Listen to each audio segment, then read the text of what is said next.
ನೀವು ಒಂದಿನ ಬೆಳಗ್ಗೆ ನ್ಯೂಸ್ ನೋಡುವಾಗ ನೀವು ಶೇರ್ಸ್ ಓನ್ ಮಾಡ್ತಿರೋ ಒಂದು ಕಂಪನಿ ಈಗ 5 ಕಂಪನಿಯಾಗಿ ಸ್ಪ್ಲಿಟ್ ಆಗುತ್ತೆ ಅಂತ ಗೊತ್ತಾದ್ರೆ ನಿಮ್ಮ ಇಮಿಡಿಯೇಟ್ ರಿಯಾಕ್ಷನ್ ಏನಿರ್ಬೋದು? ಹಬ್ಬಾ, ನನ್ನ ಹಣ ಸೇಫ್ ಇದ್ರೆ ಸಾಕು ಅಂತ ಅಲ್ವಾ? ರೀಸೆಂಟ್ ಆಗಿ ವೇದಾಂತ ಲಿಮಿಟೆಡ್ ನ ಶೇರ್ ಹೋಲ್ಡರ್ಸ್ಗೆ ಎಕ್ಸಾಕ್ಟ್ಲಿ ಇದೇ ಎಕ್ಸ್ಪೀರಿಯನ್ಸ್ ಆಯ್ತು. ಒಂದೇ ಕಂಪನಿ 5 ಭಾಗಗಳಾಗಿ ಸ್ಪ್ಲಿಟ್ ಆಯ್ತು. ಬಟ್ ಹಿಸ್ಟ್ರಿಯಲ್ಲಿ ಇದು ಫಸ್ಟ್ ಟೈಮ್ ಆಗಿರೋ ವಿಷಯ ಏನಲ್ಲ. ಈ ವಿಡಿಯೋದಲ್ಲಿ ನಾವು ಈ ಫಿನಾಮಿನನ್ನ ಡಿಕೋಡ್ ಮಾಡಿ ಸ್ಪೆಷಲ್ ಸಿಚುವೇಶನ್ ಇನ್ವೆಸ್ಟಿಂಗ್, ಸ್ಪೆಸಿಫಿಕ್ ಆಗಿ ಡಿಮರ್ಜರ್ಸ್ನ ಅರ್ಥ ಮಾಡ್ಕೊಳ್ಳೋ ಪ್ರಯತ್ನ ಮಾಡೋಣ.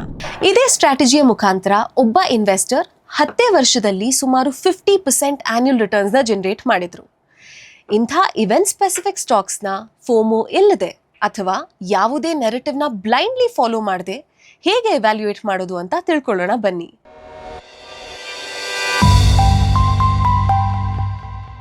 ಈ ಐಡಿಯಾ ಬಂದಿದ್ದೆಲ್ಲಿಂದ?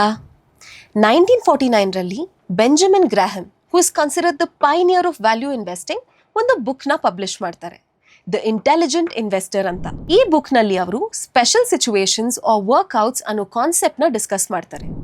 ಅಂದರೆ ಯಾವೆಲ್ಲ ಸ್ಟಾಕ್ಸ್ನ ರಿಟರ್ನ್ಸ್ ಮಾರ್ಕೆಟ್ನ ಏರಿಳಿತದ ಮೇಲೆ ಡಿಪೆಂಡ್ ಆಗದೆ ಒಂದು ಸ್ಪೆಸಿಫಿಕ್ ಕಾರ್ಪೊರೇಟ್ ಇವೆಂಟ್ ಮೇಲೆ ಡಿಪೆಂಡ್ ಆಗುತ್ತೋ ಅಂಥ stocks, like demerger, merger, buyback ಅಥವಾ ಡಿಲಿಸ್ಟಿಂಗ್. ಗ್ರಹಮ್ ಅವರ ಸಿಂಪಲ್ ಪಾಯಿಂಟ್ ಏನಂದ್ರೆ, ಯಾವಾಗಾದ್ರೂ ಒಂದು ಕಂಪನಿಯಲ್ಲಿ ದೊಡ್ಡದಾಗಿ ಏನಾದರೂ ನಡೆಯುತ್ತೆ ಅನ್ನೋ ಟೈಮಲ್ಲಿ ಮಾರ್ಕೆಟ್ ಕನ್ಫ್ಯೂಸ್ ಆಗ್ಬಿಡುತ್ತೆ ಅಂಡ್ ಕೆಲವೊಮ್ಮೆ ಆ ಕನ್ಫ್ಯೂಷನ್ ಇಂದ ಅಪಾರ್ಚುನಿಟೀಸ್ ಕ್ರಿಯೇಟ್ ಆಗುತ್ತೆ. ಗ್ರಾಹಮ್ ಅವರ ಸ್ಟೂಡೆಂಟ್ ವಾರೆನ್ ಬಫೆಟ್ ಈ ಐಡಿಯಾನ ಸೀರಿಯಸ್ ಆಗಿ ತಗೊಳ್ತಾರೆ. ಬಫೆಟ್ ಪಾರ್ಟ್ನರ್ಶಿಪ್ನ ಅರ್ಲಿ ಡೇಸ್ನಲ್ಲಿ ಅರೌಂಡ್ 1950s 1960s ಅಲ್ಲಿ ಬಫೆಟ್ ಅವರ ಪೋರ್ಟ್ಫೋಲಿಯೋನ 2 ಬಕೆಟ್ಸ್ ಆಗಿ ಡಿವೈಡ್ ಮಾಡಿದ್ರು. ಅವರ 1947 ಲೆಟರ್ನ ಕಾಂಟೆಕ್ಸ್ಟ್ ನಲ್ಲಿ ಬಕೆಟ್ 1 ವಾಸ್ ಜನರಲ್ಸ್. ಅದು ಇಂಟ್ರೆನ್ಸಿಕ್ ವ್ಯಾಲ್ಯೂಗಿಂತ ಕಡಿಮೆಗೆ ಟ್ರೇಡ್ ಆಗ್ತಿದ್ದ ಕಂಪನೀಸ್ನ ಇನ್ಕ್ಲೂಡ್ ಮಾಡ್ತಿತ್ತು. The second bucket was workouts.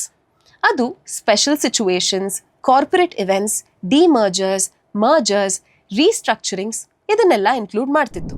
Buffett ಅವರು ವರ್ಕ್ಔಟ್ಸ್ ಅಲ್ಲಿ ಇನ್ವೆಸ್ಟ್ ಮಾಡಿದ್ದಾದ್ರೂ ಯಾಕೆ ಅಂತಂದ್ರೆ ಬೇರ್ ಮಾರ್ಕೆಟ್ ಟೈಮಲ್ಲೂ ಕೂಡ ವರ್ಕ್ಔಟ್ಸ್ ಇಂಡಿಪೆಂಡೆಂಟ್ ಆಗಿ ಬಿಹೇವ್ ಮಾಡ್ತಿದ್ವು. ಮಾರ್ಕೆಟ್ ಫಾಲ್ ಆಗಿದ್ದಾಗ್ಲೂ ಅದರ ರಿಟರ್ನ್ಸ್ ಕಾರ್ಪೊರೇಟ್ ಇವೆಂಟ್ ಮೇಲೆ ಡಿಪೆಂಡ್ ಆಗುತ್ತೆ. ನಂತರ ಗೌತಮ್ ಕ್ಯಾಪಿಟಲ್ನ co founder Joel Greenblatt ಅವರು ಈ ಸ್ಟ್ರಾಟಜಿನ ಇನ್ನ ಪಾಪ್ಯುಲರ್ ಮಾಡಿದ್ರು. ಗ್ರೀನ್ ಬ್ಲಾಟ್ ಅವರು 1997 ಅಲ್ಲಿ you can be a stock market genius ಅನ್ನೋ ಒಂದು ಬುಕ್ನ ಪಬ್ಲಿಷ್ ಮಾಡಿದ್ರು. 1985 ನಿಂದ 1994 ರವರೆಗೆ ಅವರ ಆನ್ಯುಲೈಸ್ಡ್ ರಿಟರ್ನ್ಸ್ 50% ಆಗಿತ್ತು. ಮೇನ್ಲಿ ಸ್ಪಿನ್ ಆಫ್ಸ್ ಅಥವಾ ಡಿಮರ್ಜರ್ಸ್, ಮರ್ಜರ್ಸ್, ರೀಸ್ಟ್ರಕ್ಚರಿಂಗ್ಸ್, ಬ್ಯಾಂಕ್ರಪ್ಸೀಸ್ ಈ ರೀತಿಯ ಸ್ಪೆಷಲ್ ಸಿಚುವೇಶನ್ಸ್ ಇಂದ. ಸೊ ಈ ಕಾನ್ಸೆಪ್ಟ್ ತುಂಬಾ ಸಿಂಪಲ್. ಗ್ರಾಹಮ್ ಅದನ್ನ ಥಿಂಕ್ ಮಾಡಿದ್ರು, ಬಫೆಟ್ ಅವರು ಅದನ್ನ ಯೂಸ್ ಮಾಡಿದ್ರು, ಮತ್ತೆ ಗ್ರೀನ್ ಬ್ಲಾಟ್ ಅದನ್ನ ಒಂದು ಸಿಸ್ಟಮ್ ಆಗಿ ಕನ್ವರ್ಟ್ ಮಾಡಿದ್ರು. ಈಗ ಇಂಡಿಯಾ ಅಲ್ಲಿ ಇದರ ಪ್ರಾಕ್ಟಿಕಲ್ ಫ್ರೇಮ್ ವರ್ಕ್ ನ ನೋಡೋಣ. ಸ್ಪೆಷಲ್ ಸಿಚುವೇಶನ್ಸ್ ಅಂದ್ರೆ ಏನು? ಅದೊಂದು ಅಂಬ್ರೆಲಾ ಟರ್ಮ್. ಅದರಲ್ಲಿ ಏನೆಲ್ಲ ಇನ್ಕ್ಲೂಡ್ ಆಗುತ್ತೆ ನೋಡೋಣ ಬನ್ನಿ. ಫಸ್ಟ್, ಡಿಮರ್ಜರ್ ಅಥವಾ ಸ್ಪಿನ್ ಆಫ್. ಒಂದೇ ಕಂಪನಿ ತನ್ನ ಹಲವಾರು ಬಿಸ್ನೆಸಸ್ಗಳಲ್ಲಿ ಒಂದನ್ನ ಬೇರೆ ಲಿಸ್ಟ್ ಎಂಟಿಟಿ ಆಗಿ ಸೆಪರೇಟ್ ಮಾಡುತ್ತೆ. ಸೆಕೆಂಡ್, ಮರ್ಜರ್ ಅಥವಾ ಆಕ್ವಿಸಿಷನ್. ಒಂದು ಕಂಪನಿ ಇನ್ನೊಂದು ಕಂಪನಿ ಜೊತೆ ಮರ್ಜ್ ಆಗುತ್ತೆ ಅಥವಾ ಅದನ್ನ ಅಕ್ವೈರ್ ಮಾಡುತ್ತೆ. Third, buyback. ಕಂಪನಿ ಮಾರ್ಕೆಟ್ ಇಂದ ತನ್ನ ಓನ್ ಶೇರ್ಸ್ನ ರೀಪರ್ಚೇಸ್ ಮಾಡುತ್ತೆ. Fourth, delisting. ಕಂಪನಿ ಲಿಸ್ಟೆಡ್ ಸ್ಟ್ರಕ್ಚರ್ನಿಂದ ಪ್ರೈವೇಟ್ ಸ್ಟ್ರಕ್ಚರ್ಗೆ ಮೂವ್ ಆಗುತ್ತೆ. Fifth, rights issues. Company existing share ಹೋಲ್ಡರ್ಸ್ಗೆ ಡಿಸ್ಕೌಂಟೆಡ್ ಪ್ರೈಸ್ನಲ್ಲಿ ಅಡಿಷನಲ್ ಶೇರ್ಸ್ನ ಆಫರ್ ಮಾಡುತ್ತೆ. ಇವತ್ತಿನ ಫೋಕಸ್ ಡಿಮರ್ಜರ್ಸ್ ಮೇಲೆ, ಬಿಕಾಸ್ ಇಂಡಿಯಾ ಅಲ್ಲಿ ಹಿಸ್ಟಾರಿಕಲಿ ಡಿಮರ್ಜರ್ಸ್ ಒಂದು ಸ್ಟ್ರಾಂಗ್ ಆಲ್ಫಾ ಕ್ರಿಯೇಟ್ ಮಾಡಿದೆ. ಒಂದು SBI ಕ್ಯಾಪ್ ಸೆಕ್ಯೂರಿಟಿ ಸ್ಟಡಿ ಪ್ರಕಾರ 2002 ಇಂದ 2016 ನ ಮಧ್ಯೆ 156 ಟ್ರಾನ್ಸಾಕ್ಷನ್ಸ್ ನಲ್ಲಿ ಡಿಮರ್ಜ್ಡ್ ಕಂಪನೀಸ್ ಸೆನ್ಸೆಕ್ಸ್ಗಿಂತ ಆವರೇಜ್ 36% ರಿಟರ್ನ್ಸ್ ನ ಡೆಲಿವರ್ ಮಾಡಿತ್ತು. ಈ ಔಟ್ ಪರ್ಫಾರ್ಮೆನ್ಸ್ ಬುಲ್ ಮಾರ್ಕೆಟ್ಸ್, ಬೇರ್ ಮಾರ್ಕೆಟ್ಸ್ ಅಂಡ್ ಫ್ಲಾಟ್ ಮಾರ್ಕೆಟ್ಸ್ ಈ 3 ಫೇಸಸ್ಗಳಲ್ಲೂ ಕಂಡಿದೆ. ಮೀನಿಂಗ್ ಡಿಮರ್ಜರ್ ಇನ್ವೆಸ್ಟಿಂಗ್ಗೆ ಸೆನ್ಸೆಕ್ಸ್ ನ ಡೈರೆಕ್ಷನ್ ಜೊತೆ ಇರೋ ಕನೆಕ್ಷನ್ ಲಿಮಿಟೆಡ್ ಅಷ್ಟೇ ಅಂತ. ಡಿಮರ್ಜರ್ ಅಂದ್ರೆ ಏನು? ಒಂದು ಸಿಂಪಲ್ ಎಕ್ಸಾಂಪಲ್ ತಗೊಳ್ಳೋಣ. ಒಂದು ಮೀಲ್ ಬಾಕ್ಸ್ನ ಇಮ್ಯಾಜಿನ್ ಮಾಡ್ಕೊಳ್ಳಿ. ಅದರಲ್ಲಿ ಒಂದು ಬರ್ಗರ್ ಇದೆ, ಫ್ರೈಸ್ ಇದೆ, ಕೋಲ್ಡ್ ಡ್ರಿಂಕ್ ಇದೆ, ಮತ್ತೆ ಒಂದು ಡೆಸರ್ಟ್ ಕೂಡ ಇರುತ್ತೆ ಅಂತ ಅನ್ಕೊಳ್ಳೋಣ. ಪೂರ್ತಿ ಮೀಲ್ ಬಾಕ್ಸ್ನ ನೀವು 300 ರೂಪೀಸ್ ಅಂತ ಪ್ರೈಸ್ ಮಾಡ್ಬೋದು. ಬಟ್ ಅದೇ 4 ಐಟಮ್ಸ್ನ ನೀವು ಸೆಪರೇಟ್ಲಿ ಸೆಲ್ ಮಾಡಿದರೆ ಟೋಟಲ್ ಬಿಲ್ 400 ರುಪೀಸ್ ಆಗ್ಬೋದು. ಇನ್ವೆಸ್ಟಿಂಗ್ ಅಲ್ಲೂ ಕೂಡ ಕೆಲವೊಮ್ಮೆ ಮಾರ್ಕೆಟ್ ಒಂದು ಕಂಪನಿನ ಕಂಬೈನ್ಡ್ ಮೀಲ್ ಥರ ವ್ಯಾಲ್ಯೂ ಮಾಡುತ್ತೆ. ಬಟ್ ಅದರ ಬೇರೆ ಬೇರೆ ಬಿಸ್ನೆಸಸ್ನ ಸೆಪರೇಟ್ ಆಗಿ ವ್ಯಾಲ್ಯೂ ಮಾಡಿದ್ರೆ ಟೋಟಲ್ ವ್ಯಾಲ್ಯೂ ಮಾರ್ಕೆಟ್ ಕ್ಯಾಪ್ಗಿಂತ ಜಾಸ್ತಿ ಇರ್ಬೋದು. ಇದನ್ನ ಅನ್ಲಾಕಿಂಗ್ ಹಿಡನ್ ವ್ಯಾಲ್ಯೂ ಅಂತ ಕರೀತಾರೆ. ಒಂದು ಕಾಂಗ್ಲೋಮರೇಟ್ ಅಲ್ಲಿ 2 ಡಿಫ್ರೆಂಟ್ ಬಿಸ್ನೆಸಸ್ ಒಂದೇ ಕಂಪನಿ ಒಳಗಡೆ ಇದ್ದಾಗ ಮಾರ್ಕೆಟ್ ಅದನ್ನ ಮಿಕ್ಸ್ಡ್ ಪ್ಲಾಟರ್ ತರ ಡಿಸ್ಕೌಂಟ್ ಅಲ್ಲಿ ವ್ಯಾಲ್ಯೂ ಮಾಡುತ್ತೆ. ಇದನ್ನ ಕಾಂಗ್ಲೋಮರೇಟ್ ಡಿಸ್ಕೌಂಟ್ ಅಂತ ಕರೀತಾರೆ. ಇಲ್ಲಿ ಡಿಮರ್ಜರ್ ಏನ್ ಮಾಡುತ್ತೆ ಅಂದ್ರೆ ಆ ಮೀಲ್ ಬಾಕ್ಸ್ನ ಇಂಡಿವಿಜುವಲ್ ಬೋಲ್ಸ್ ಆಗಿ ಸೆಪರೇಟ್ ಮಾಡುತ್ತೆ. ಈಗ ಮಾರ್ಕೆಟ್ ಬರ್ಗರ್ನ ಬರ್ಗರ್ ಆಗಿ ವ್ಯಾಲ್ಯೂ ಮಾಡುತ್ತೆ, ಫ್ರೈಸ್ನ ಫ್ರೈಸ್ ಆಗಿ ವ್ಯಾಲ್ಯೂ ಮಾಡುತ್ತೆ. ಇದನ್ನ SOTP ಅಥವಾ sum of the parts valuation ಅಂತ ಕರಿತೀವಿ. ಇದರ ಫಾರ್ಮ್ಯುಲಾ ತುಂಬಾ simple. SOTP value greater than current market cap is equal to potential demerger opportunity. Demerger ಆದ ನಂತರ ಪ್ರತಿ ಎಂಟಿಟಿ ಇಂಡಿಪೆಂಡೆಂಟ್ ಆಗಿ ಟ್ರೇಡ್ ಆಗುತ್ತೆ based on relevant sector multiples. Gap close ಆಗ್ಬೋದು ಮತ್ತೆ ಅದೇ ವ್ಯಾಲ್ಯೂ ಅನ್ಲಾಕಿಂಗ್ಗೆ ಬೇಸಿಸ್ ಆಗುತ್ತೆ. ಕಂಪನೀಸ್ ಡಿಮರ್ಜರ್ಸ್ ಮಾಡೋದಾದ್ರೂ ಯಾಕೆ? First, focus. ಒಬ್ಬ CEO 2 ಡಿಫ್ರೆಂಟ್ ಬಿಸ್ನೆಸಸ್ನ ಲೋಡ್ ಹ್ಯಾಂಡಲ್ ಮಾಡ್ತಿರ್ತಾರೆ. ಸೆಪರೇಷನ್ ಆದಮೇಲೆ ಪ್ರತಿ ಬಿಸ್ನೆಸ್ಗೆ ಒಂದು clear board, CEO and strategy ಸಿಗುತ್ತೆ. Second, capital allocation. ಕಾಂಗ್ಲೋಮರೇಟ್ ಅಲ್ಲಿ ಒಂದು ಸ್ಟ್ರಾಂಗ್ ಬಿಸ್ನೆಸ್ ಕೆಲವೊಮ್ಮೆ ವೀಕರ್ ಬಿಸ್ನೆಸ್ನ ಸಬ್ಸಿಡೈಸ್ ಮಾಡುತ್ತೆ. ಸೆಪರೇಷನ್ ಆದ ನಂತರ ಪ್ರತಿ ಎಂಟಿಟಿಗೂ ಅದರದೇ ಆದ P&L ಮತ್ತೆ ಅಕೌಂಟಬಿಲಿಟಿ ಇರುತ್ತೆ. Third, direct exposure. For example, ITC ಅಲ್ಲಿ ಇನ್ವೆಸ್ಟರ್ಗೆ ಹೋಟೆಲ್ಸ್ ಬಿಸ್ನೆಸ್ ಮಾತ್ರ ಬೇಕು ಅಂತ ಇರ್ಬೋದು. Earlier cigarettes, FMCG and paper boards ಎಲ್ಲ ಒಟ್ಟಿಗೆ ಬರ್ತಿತ್ತು. ITC ಹೋಟೆಲ್ಸ್ ಸೆಪರೇಟ್ ಲಿಸ್ಟಿಂಗ್ ಆದಮೇಲೆ ಪ್ಯೂರ್ ಪ್ಲೇ ಹೋಟೆಲ್ ಎಕ್ಸ್ಪೋಜರ್ ಸಾಧ್ಯ ಆಯಿತು. Fourth, value unlock. ಡಿಮರ್ಜರ್ಗೆ ಮುಂಚೆ ಮಾರ್ಕೆಟ್ ಮಿಕ್ಸ್ಡ್ ಪ್ರೈಸ್ ಕೊಡುತ್ತೆ. ಡಿಮರ್ಜರ್ ಆದಮೇಲೆ ಇಂಡಿಪೆಂಡೆಂಟ್ ಬಿಸ್ನೆಸಸ್ ಸೆಕ್ಟರ್ ಮಲ್ಟಿಪಲ್ಸ್ ಅಲ್ಲಿ ವ್ಯಾಲ್ಯೂ ಆಗ್ಬೋದು. ಇದು ಸಿಂಪಲ್ ಅಂತ ಅನ್ನಿಸ್ಬೋದು, ಆದರೆ ಎಕ್ಸಿಕ್ಯೂಷನ್ ಅಷ್ಟೊಂದು ಈಸಿ ಅಲ್ಲ. Very first rule, announcement day ಅಲ್ಲಿ ಫೋಮೋ ಅವಾಯ್ಡ್ ಮಾಡಿ. ನ್ಯೂಸ್ ಬರುತ್ತೆ, ಸ್ಟಾಕ್ 10% ಜಂಪ್ ಆಗುತ್ತೆ, ಎಕ್ಸೈಟ್ಮೆಂಟ್ ಇದ್ದೇ ಇರುತ್ತೆ. ಬಟ್ ಡಿಮರ್ಜರ್ ಇನ್ವೆಸ್ಟಿಂಗ್ ಅಲ್ಲಿ ಫೋಮೋನೇ ಒಂದು ದೊಡ್ಡ ರಿಸ್ಕ್. ಬೋರ್ಡ್ ಅಪ್ರೂವಲ್ ಆದಮೇಲೆ ಮಾರ್ಕೆಟ್ ಎಕ್ಸೈಟ್ಮೆಂಟ್ನ ಪ್ರೈಸನ್ ಮಾಡುತ್ತೆ. ಅದಾದಮೇಲೆ ಆ್ಯಕ್ಚುಯಲ್ ಪ್ರಾಸೆಸ್ ಸ್ಟಾರ್ಟ್ ಆಗೋದು. NCLT approval, creditor approval, share holder voting, regulatory steps ಇದೆಲ್ಲ. ಜನರಲ್ ಆಗಿ ಒಂದು ಡಿಮರ್ಜರ್ ಕಂಪ್ಲೀಟ್ ಆಗೋಕ್ಕೆ 10 to 14 ಮಂತ್ಸ್ ತಗೊಳ್ಬೋದು. ಈ ಪೀರಿಯಡ್ನಲ್ಲಿ ಸ್ಟಾಕ್ ಯೂಶುವಲ್ ಆಗಿ ಕನ್ಸಾಲಿಡೇಟ್ ಆಗುತ್ತೆ. ಶುರುವಲ್ಲಿದ್ದ ಯೂಫೋರಿಯಾ ಫೇಡ್ ಆಗುತ್ತೆ, ಫ್ರೆಶ್ ಟ್ರಿಗರ್ಸ್ ಲಿಮಿಟೆಡ್ ಇರುತ್ತೆ, ಪ್ರೈಸ್ ಸೈಡ್ ವೇಸ್ ಮೂವ್ ಆಗ್ಬೋದು ಅಥವಾ ಮೈಲ್ಡ್ ಕರೆಕ್ಷನ್ ಕೂಡ ಆಗ್ಬೋದು. ಈ ಫೇಸ್ ಸೀರಿಯಸ್ ಇನ್ವೆಸ್ಟರ್ಸ್ಗೆ ಒಂದು ಬೆಟರ್ ಇವ್ಯಾಲ್ಯೂಯೇಷನ್ ವಿಂಡೋ ಆಗ್ಬೋದು. ರಿಟೇಲ್ ಇನ್ವೆಸ್ಟರ್ಸ್ ಕೆಲವೊಮ್ಮೆ ಒಂದು ಇಂಪಾರ್ಟೆಂಟ್ ಪಾಯಿಂಟ್ನ ಮಿಸ್ ಮಾಡ್ತಾರೆ. ಅದು ಪೋಸ್ಟ್ ಲಿಸ್ಟಿಂಗ್ ಫೋರ್ಸ್ ಸೆಲ್ಲಿಂಗ್. ಹೊಸ ಎಂಟಿಟಿ ಲಿಸ್ಟೆಡ್ ಆದಾಗ ಮ್ಯೂಚುವಲ್ ಫಂಡ್ಸ್ ಮತ್ತೆ FIIs ಆಟೋಮ್ಯಾಟಿಕ್ ಆಗಿ ಶೇರ್ಸ್ ರಿಸೀವ್ ಮಾಡ್ತಾರೆ. ಬಟ್ ಕೆಲವೊಂದು ಫಂಡ್ಸ್ಗೆ ಸ್ಟ್ರಿಕ್ಟ್ ಮ್ಯಾಂಡೇಟ್ಸ್ ಇರುತ್ತೆ. ಫಾರ್ ಎಕ್ಸಾಂಪಲ್, ಕೆಲವು ಫಂಡ್ಸ್ ₹5,000 crore ಮೇಲೆ ಮಾರ್ಕೆಟ್ ಕ್ಯಾಪ್ ಇರೋ ಕಂಪನೀಸ್ನಲ್ಲಿ ಮಾತ್ರ ಇನ್ವೆಸ್ಟ್ ಮಾಡ್ಬೋದು. ಹೊಸ ಎಂಟಿಟಿ ಚಿಕ್ಕದಾಗಿದ್ರೆ ಫಂಡ್ಸ್ ತಮ್ಮ ಹೋಲ್ಡಿಂಗ್ಸ್ನ ರೆಡ್ಯೂಸ್ ಮಾಡಬೇಕಾಗ್ಬೋದು. ಈ ಸೆಲ್ಲಿಂಗ್ ಆಗೋದು ಬಿಸ್ನೆಸ್ ವೀಕ್ನೆಸ್ ಇಂದ ಅಲ್ಲ, ದೇ ಬೇಸಿಕಲಿ ಮ್ಯಾಂಡೇಟ್ ಡ್ರಿವನ್. ಇದು ಟೆಂಪ್ರರಿಲಿ ಪ್ರೆಷರ್ನ ಕ್ರಿಯೇಟ್ ಮಾಡ್ಬೋದು. ಎಕ್ಸಾಂಪಲ್, ಇಂಡಿಯಾದ modern fashion retailer red tape August 2023 ಅಲ್ಲಿ ತನ್ನ ಪೇರೆಂಟ್ ಮಿರ್ಜಾ ಇಂಟರ್ನ್ಯಾಷನಲ್ ಇಂದ ಡಿಮರ್ಜ್ ಆಯಿತು. ಲಿಸ್ಟಿಂಗ್ ಆದ ನಂತರ ಸ್ಟಾಕ್ಸ್ 120 ರೂಪೀಸಲ್ಲಿ ಡೆಬ್ಯೂ ಆಯಿತು. ನಂತರ ಸೆಲ್ಲಿಂಗ್ ಪ್ರೆಷರಿಂದ ನಿಯರ್ಲಿ 20% ಫಾಲ್ ಆಯಿತು. ಬಿಸ್ನೆಸ್ ಅಲ್ಲಿ ಯಾವುದೇ ಮೇಜರ್ ಇಶ್ಯೂ ಏನಿರಲಿಲ್ಲ. ಪ್ರೆಷರ್ ಮೇನ್ಲಿ ಆಗಿದ್ದು ಪೋಸ್ಟ್ ಲಿಸ್ಟಿಂಗ್ ಸೆಲ್ಲಿಂಗ್ ಇಂದ. ಅದಾದ್ಮೇಲೆ ಸುಮಾರು 1 ವರ್ಷದಲ್ಲಿ ಇದು ಅರೌಂಡ್ 90% ರಿಟರ್ನ್ಸ್ನ ಡೆಲಿವರ್ ಮಾಡ್ತು. ಹೋಲ್ಡಿಂಗ್ ಪೀರಿಯಡ್ನ ಬಗ್ಗೆ ಹೇಗೆ ಥಿಂಕ್ ಮಾಡಬೇಕು? SBI ಕ್ಯಾಪ್ ಡೇಟಾ ಪ್ರಕಾರ ಡಿಮರ್ಜ್ ಕಂಪನೀಸ್ ಅಲ್ಲಿ ಆಪ್ಟಿಮಲ್ ಹೋಲ್ಡಿಂಗ್ ಪೀರಿಯಡ್ ರಫ್ಲಿ 1 year ಆಫ್ಟರ್ ಲಿಸ್ಟಿಂಗ್ ಅಂತ ಕನ್ಸಿಡರ್ ಮಾಡ್ತಾರೆ. ಅದಾದ್ಮೇಲೆ ರಿಟರ್ನ್ಸ್ ಗ್ರ್ಯಾಜುವಲ್ ಆಗಿ ಕಂಪ್ರೆಸ್ ಆಗೋ ಟೆಂಡೆನ್ಸಿ ಇರುತ್ತೆ. ಎಕ್ಸಿಟ್ ಯಾವಾಗ ಇವ್ಯಾಲ್ಯೂಯೇಟ್ ಮಾಡಬೇಕು? ಡಿಮರ್ಜರ್ ಎಂಟಿಟಿ ವ್ಯಾಲ್ಯೂಯೇಷನ್ ಅದರ ಪ್ಯೂರ್ ಪ್ಲೇ ಸೆಕ್ಟರ್ ಪಿಯರ್ಸ್ಗೆ ಕ್ಲೋಸ್ ಆದಾಗ. ಸಿಂಪಲ್ ವರ್ಡ್ಸಲ್ಲಿ ಹೇಳೋದಾದರೆ, ಮಾರ್ಕೆಟ್ ಡಿಸ್ಕೌಂಟ್ ಹೋಗಿದ್ದಾಗ ಥೀಸಿಸ್ನ ರೀಚೆಕ್ ಮಾಡಬೇಕು.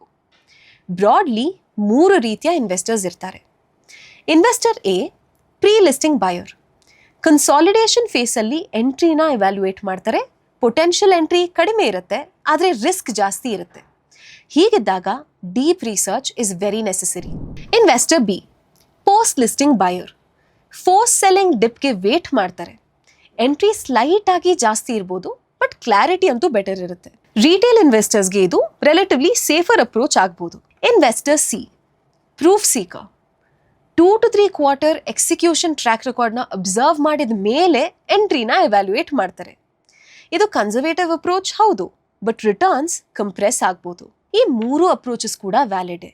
ಕೀ ಏನಂದ್ರೆ ನಿಮ್ಮ ರಿಸ್ಕ್ ಪ್ರೊಫೈಲ್ ಅಂಡರ್ಸ್ಟ್ಯಾಂಡ್ ಮಾಡ್ಕೊಳ್ಳಿ, ಫೋಮೋನ ಅವಾಯ್ಡ್ ಮಾಡಿ, ಒಂದು ಕ್ಲಿಯರ್ ಎಂಟ್ರಿ ಹಾಗೆ ಎಕ್ಸಿಟ್ ಫ್ರೇಮ್ವರ್ಕ್ನ ಇಟ್ಕೊಳ್ಳಿ. ಸ್ಟ್ರಾಂಗ್ ಡಿಮರ್ಜರ್ ಎವ್ಯಾಲ್ಯೂಯೇಟ್ ಮಾಡೋದಕ್ಕೆ 7 ಪಾಯಿಂಟ್ ಸ್ಕೋರ್ ಕಾರ್ಡ್ನ ಯೂಸ್ ಮಾಡಿ. ಫಸ್ಟ್, ಮೋಟಿವ್ ಜೆನ್ಯೂನ್ನ ಅಥವಾ ಲಾಸಸ್ ಆರ್ ಡೆಟ್ನ ಶಿಫ್ಟ್ ಮಾಡಕ್ಕ. ಸೆಕೆಂಡ್, ಬಿಸ್ನೆಸ್ನ stand alone cash flow positive ಆಗಿದೆಯಾ. ಥರ್ಡ್, ROCE ಕಾಸ್ಟ್ ಆಫ್ ಕ್ಯಾಪಿಟಲ್ಗಿಂತ ಮೇಲಿದೆಯಾ. ಫೋರ್ತ್, ಡೆಟ್ ಅಲೊಕೇಶನ್ ಫೇರಾ ಇಲ್ವಾ. ಫಿಫ್ತ್, ಮ್ಯಾನೇಜ್ಮೆಂಟ್ ಅಲೈನ್ಡ್ ಆಗಿದೆಯಾ. ಸಿಕ್ಸ್ತ್, ಪ್ರಮೋಟರ್ ಹೋಲ್ಡಿಂಗ್ ಸ್ಟೇಬಲ್ ಆಗಿದೆಯಾ ಅಥವಾ ಸೆಲ್ಲಿಂಗ್ ಇದೆಯಾ. Seventh, pure play peers compare ಮಾಡಿದ್ರೆ ವ್ಯಾಲ್ಯೂಯೇಷನ್ ಡಿಸ್ಕೌಂಟ್ ಅಲ್ಲಿದೆಯಾ. 4ಕ್ಕಿಂತ ಹೆಚ್ಚು ಗ್ರೀನ್ ಫ್ಲಾಗ್ಸ್ ಇದ್ರೆ it is an attractive demerger ಅಂತ. 4ಕ್ಕಿಂತ ಕಡಿಮೆ ಇದ್ರೆ ಕಾಷನ್. ಒಂದು ಕೇಸ್ ಸ್ಟಡಿನ ನೋಡೋಣ. ರಾಸೆಲ್ ಟೆಕ್ಸಸ್ ಇದೊಂದು ಟೀ ಕಂಪನಿ ಒಳಗಡೆ ಹಿಡನ್ ಆಗಿದ್ದಂತಹ ಏರೋಸ್ಪೇಸ್ ಡಿಫೆನ್ಸ್ ಬಿಸ್ನೆಸ್. ರಾಸೆಲ್ ಇಂಡಿಯಾದ main business Assam tea estates, bulk tea, cyclical demand, low margins. But ಅದರ ಒಳಗಡೆ ರಾಸೆಲ್ ಟೆಕ್ಸಸ್ ಡಿವಿಷನ್ ಕೂಡ ಇತ್ತು.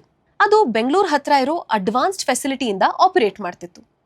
ಆ್ಯಂಡ್ ಲಾಕ್ಹೆಡ್ ಮಾರ್ಟಿನ್ ಥರ ಗ್ಲೋಬಲ್ ಡಿಫೆನ್ಸ್ ಕಂಪನೀಸ್ಗೆ ಕ್ರಿಟಿಕಲ್ ಕಾಂಪೊನೆಂಟ್ಸ್ನ ಮ್ಯಾನುಫ್ಯಾಕ್ಚರ್ ಮಾಡ್ತಿತ್ತು. Electrical wiring systems, aerospace panels, defence test equipment. But market ಏನನ್ನು ನೋಡ್ತಿತ್ತು? Mostly tea. Rossell Techsys revenue contribution 2011 ಬರೀ 11.9% ಇತ್ತು. 2022 ಅಷ್ಟರಲ್ಲಿ ಅದು 50% ಕ್ರಾಸ್ ಮಾಡಿತ್ತು. ಇಲ್ಲಿ ಡಿಫೆನ್ಸ್ ಬಿಸ್ನೆಸ್ ಗ್ರೋತ್ ಡ್ರೈವರ್ ಆಗಿತ್ತು. ಬಟ್ ಮಾರ್ಕೆಟ್ ಇನ್ನೂ ರಾಸೆಲ್ನ ಲಾರ್ಜ್ಲಿ ಒಂದು ಟೀ ಕಂಪನಿಯಾಗೆ ವ್ಯಾಲ್ಯೂ ಮಾಡ್ತಿತ್ತು. ಡಿಸೆಂಬರ್ 2002 ಬೋರ್ಡ್ ಏರೋಸ್ಪೇಸ್ ಡಿಫೆನ್ಸ್ ಡಿವಿಷನ್ನ ಒಂದು ಹೊಸ ಕಂಪನಿ ರಾಸೆಲ್ ಟೆಕ್ಸಸ್ ಲಿಮಿಟೆಡ್ ಆಗಿ ಸೆಪರೇಟ್ ಮಾಡೋದು ಅಂತ ಅನೌನ್ಸ್ ಮಾಡ್ತು. ಶೇರ್ ಎಂಟೈಟಲ್ಮೆಂಟ್ ರೇಷಿಯೋ 1:1 ಇತ್ತು. ರಾಸೆಲ್ ಇಂಡಿಯಾದ ಪ್ರತಿ ಒಂದು ಶೇರ್ಗೆ ಶೇರ್ ಹೋಲ್ಡರ್ಸ್ಗೆ ರಾಸೆಲ್ ಟೆಕ್ಸಸ್ದು 1 ಶೇರ್ ಸಿಗ್ತಿತ್ತು. ಡಿಮರ್ಜರ್ 30th August 2024 ಎಫೆಕ್ಟಿವ್ ಆಯಿತು. ರಾಸೆಲ್ ಟೆಕ್ಸಸ್ ಸೆಪರೇಟ್ಲಿ ಲಿಸ್ಟೆಡ್ ಎಂಟಿಟಿ ಆಯಿತು. ಲಿಸ್ಟಿಂಗ್ ಆದಮೇಲೆ ಸ್ಟಾಕ್ ಸೆಲ್ಲಿಂಗ್ ಪ್ರೆಷರ್ ಫೇಸ್ ಮಾಡ್ತು. ನಿಯರ್ಲಿ 60% ಕರೆಕ್ಟ್ ಆಯಿತು. ಆ್ಯಂಡ್ ನಂತರ ಲಿಸ್ಟಿಂಗಿಂದ 1 year ಒಳಗೆ ನಿಯರ್ಲಿ 2x ಆಯಿತು. ಇಲ್ಲಿ ಲರ್ನಿಂಗ್ ಏನು? ಕ್ರೌನ್ ಜ್ಯುವೆಲ್ ಸೆಪರೇಟ್ ಆದಾಗ ಮಾರ್ಕೆಟ್ ಅದನ್ನು ಹೊಸ ಲೆನ್ಸಿಂದ ವ್ಯಾಲ್ಯೂ ಮಾಡ್ಬೋದು. ಪೇಷಂಟ್ ಇನ್ವೆಸ್ಟರ್ಸ್ ಆಲ್ಫಾ ಕ್ಯಾಪ್ಚರ್ ಮಾಡ್ಬೋದು. ಈಗ ಕೇಸ್ ಸ್ಟಡಿ ಬಿನ ನೋಡೋಣ. ರೇಮಂಡ್ ಲೈಫ್ ಸ್ಟೈಲ್ ಬ್ರ್ಯಾಂಡ್ ಅಂತೂ ಸ್ಟ್ರಾಂಗ್ ಇತ್ತು, ಬಟ್ ಬಿಸ್ನೆಸ್ ಎಕನಾಮಿಕ್ಸ್ ವೀಕ್ ಅಂತ ಪ್ರೂವ್ ಆಯಿತು. ರೇಮಂಡ್ ಹೆಸರು ಕೇಳಿದಾಗ suiting, the complete man, Park Avenue, premium fabric ನಮ್ಮ ತಲೆಗೆ ಬರುತ್ತೆ. ರೇಮಂಡ್ ತನ್ನ ಲೈಫ್ ಸ್ಟೈಲ್ ಬಿಸ್ನೆಸ್ನ ಡಿಮರ್ಜರ್ ಮಾಡೋ ಪ್ಲಾನ್ ಅನೌನ್ಸ್ ಮಾಡಿದಾಗ ಮಾರ್ಕೆಟ್ ಎಕ್ಸೈಟೆಡ್ ಆಯಿತು. ನೆರೆಟಿವ್ ಏನಿತ್ತು?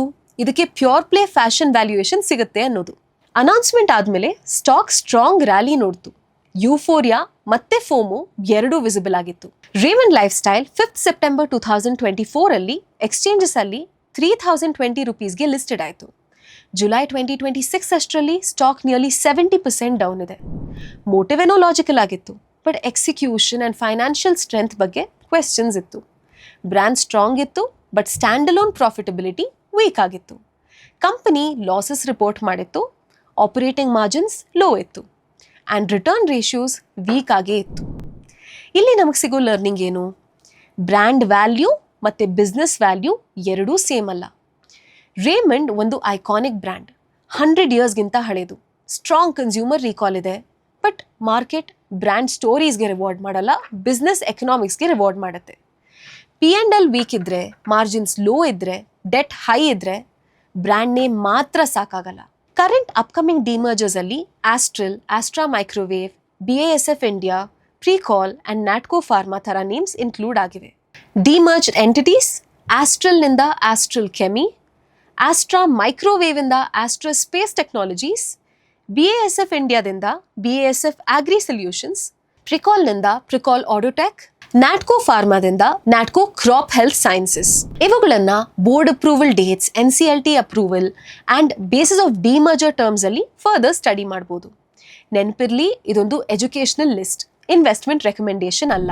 ಡಿಮರ್ಜರ್ ಇನ್ವೆಸ್ಟಿಂಗ್ ಅಲ್ಲಿ ಈ 5 ಮಿಸ್ಟೇಕ್ಸ್ ನ ಅವಾಯ್ಡ್ ಮಾಡಿ. ಫಸ್ಟ್, ಅನೌನ್ಸ್ಮೆಂಟ್ ಆದ್ಮೇಲೆ ಫೋಮೋ ಇಂದ ಎಂಟರ್ ಮಾಡೋದು. ಸೆಕೆಂಡ್, ಫೋರ್ಸ್ ಸೆಲ್ಲಿಂಗ್ ನ ಬಿಸ್ನೆಸ್ ವೀಕ್ನೆಸ್ ಅಂತ ಮಿಸ್ಟೇಕ್ ಮಾಡ್ಕೊಳ್ಳೋದು. ಥರ್ಡ್, ಸ್ಟೋರಿ ಮೇಲೆ ಫೋಕಸ್ ಮಾಡಿ ಬಿಸ್ನೆಸ್ ಕ್ವಾಲಿಟಿನ ಇಗ್ನೋರ್ ಮಾಡೋದು. ಫೋರ್ತ್, ಸ್ಕೀಮ್ ಡಾಕ್ಯುಮೆಂಟ್ನ ಸ್ಕಿಪ್ ಮಾಡೋದು.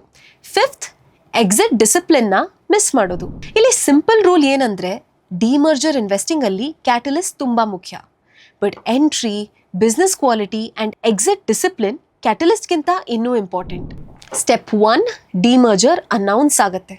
ಸ್ಟೆಪ್ 2, 4 to 8 ವೀಕ್ಸ್ ಆದಮೇಲೆ ಸ್ಕೀಮ್ ಡಾಕ್ಯುಮೆಂಟ್ನ ಓದಿ. ಸ್ಟೆಪ್ 3, 7 ಪಾಯಿಂಟ್ ಸ್ಕೋರ್ ಕಾರ್ಡ್ನ ಅಪ್ಲೈ ಮಾಡಿ. ಸ್ಟೆಪ್ 4+ ಗ್ರೀನ್ ಫ್ಲಾಗ್ಸ್ ಇದೆಯಾ, ಕನ್ಸಾಲಿಡೇಷನ್ ಫೇಸಲ್ಲಿ ಎವ್ಯಾಲ್ಯೂಯೇಷನ್ನ ಸ್ಟ್ರೆಂಥನ್ ಮಾಡಿ. Step 5, post listing force selling, business quality verify ಮಾಡಿದ ಮೇಲೆ ಡಿಪ್ ಎವ್ಯಾಲ್ಯೂಯೇಟ್ ಮಾಡಿ.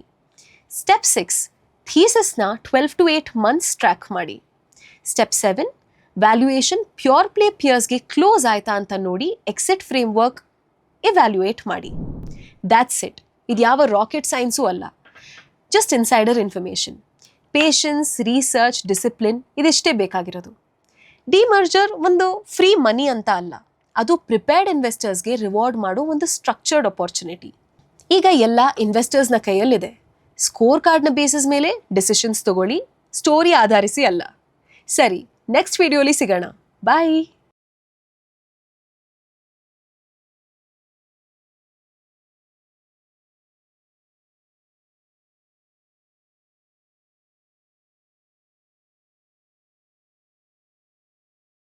Investment in securities market are subject to market risks. Read all the related documents carefully before investing. Please read the risk disclosure documents carefully before investing in equity shares, derivatives, mutual fund, and or other instruments traded on the stock exchanges.